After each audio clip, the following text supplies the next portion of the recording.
With the release of Zul'Gurub and some of the drama I've observed based on loot, it's really made me reflect on how loot is very secondary in MMOs, but the drama from the loot is eternal. And if you've been part of a loot council, I think you'll know exactly what I mean. No matter how transparent the process, no matter how well intentioned the leader or how clear the rules are, someone is always going to walk away feeling wronged. Why? Why is it that even when the systems are built to be fair, players still feel cheated? Maybe the problem isn't the system, maybe it's us. Maybe fairness itself is an illusion. The Loot Council is supposed to solve a simple problem. How do we distribute scarce rewards in a way that feels just?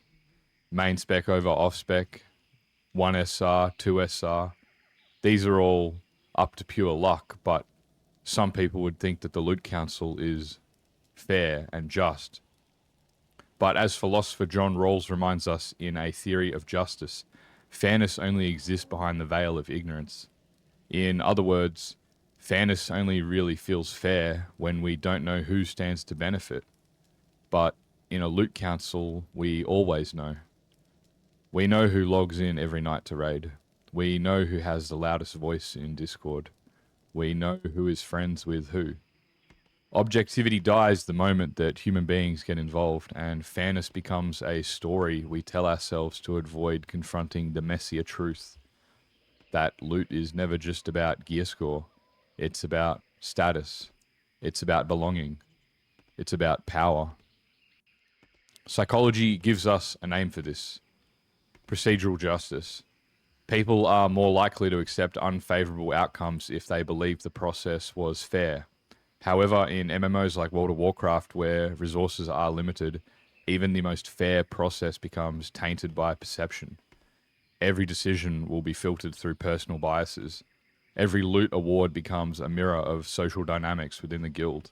Favoritism, cliques, grudges, they begin to seep in like water through cracks.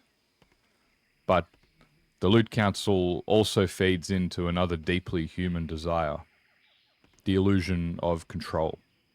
We tell ourselves that by having a system we can remove chance from the equation, but as anyone who's lost 5 rolls in a row knows, the randomness of a dice roll is impersonal. But the choice of a council, that can feel personal. And that sting lingers far longer than bad RNG.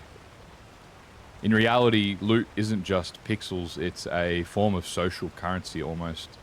Who gets it says who the guild values, who the raid trusts, who is seen as essential. And that's why it can hurt so badly when we feel overlooked.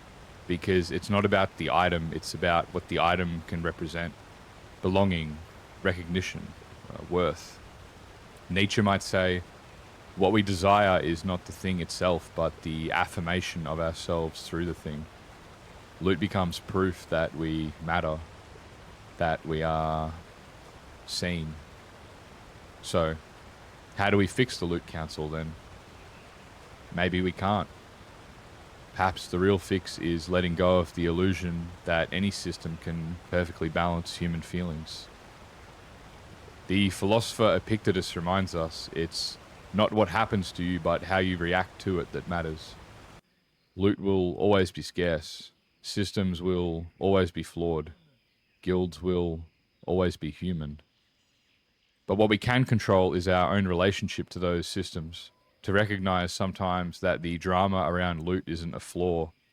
It's a reflection of the messy, complicated, and quite frankly beautiful way that human beings create meaning in these digital spaces. So, my friends, the next time you feel the sting of injustice, ask yourself, is it really about the item? Or is it about something deeper that no system could truly fix? Because in the end, maybe the only thing that is fair about MMOs like World of Warcraft is the fact that nothing ever really feels fair.